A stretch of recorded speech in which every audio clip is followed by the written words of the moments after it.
As explained in my look scale, the importance of extrinsic factors is huge, and the most important of these is phenotype. Many men do not seem to understand the importance of this, as most women have a race preference towards white men, meaning, if you are not white, your SMV is actually lower amongst most women.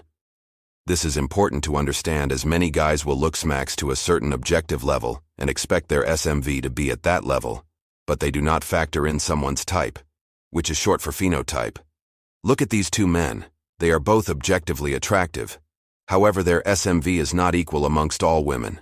The white man has higher SMV amongst the majority of women. White men are generally preferred by women. This is why things such as C-maxing works, but only if you go to places where your phenotype is preferred.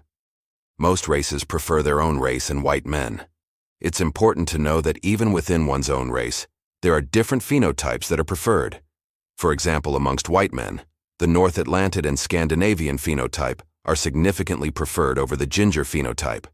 And the same goes for other races. Generally, the more Eurocentric the phenotype, the higher the appeal. This is important to understand, as it not only will improve your dating life, as you will better understand who is more likely attracted to you, but it also explains relationships in which the couples do not seem looks matched. Of course, there are exceptions, specifically in places that have a more homogenized society, but statistically, these are the most common preferences. The general formula is face, race, height.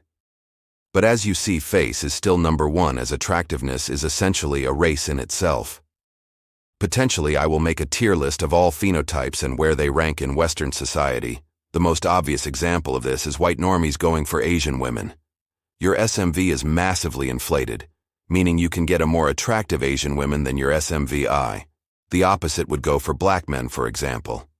Asian women generally have negative preference for black men, meaning your SMV would actually deflate. Again, none of this is to say you can't. There are always exceptions anyways. What do you think? Is there racial preference in dating? Let me know your thoughts in the comments.